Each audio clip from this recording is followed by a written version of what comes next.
Bentrokan dua kelompok pemuda di Tual, Maluku dipicu dari seorang warga yang terkena panah oleh orang tak dikenal.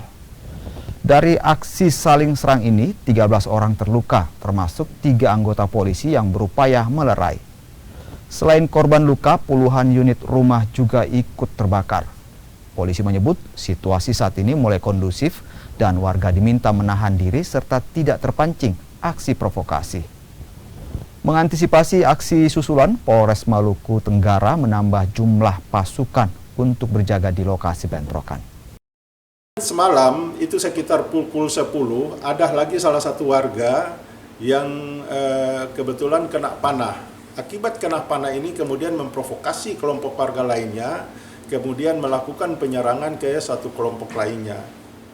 Sehingga terjadi sampai dengan tadi pagi itu masih terjadi saling serang, dan sampai siang ini perlu beta jelaskan kepada rekan-rekan semua bahwa situasi sudah kondusif. Di sana aparat yang sudah turun di TKP ada dari darat, kemudian ada juga dari laut, dan ada juga bantuan dari udara, termasuk Brimob yang ada di Elek. Sebagian kita sudah dorong kembali ke Kota Tual. Situasi sampai siang ini sudah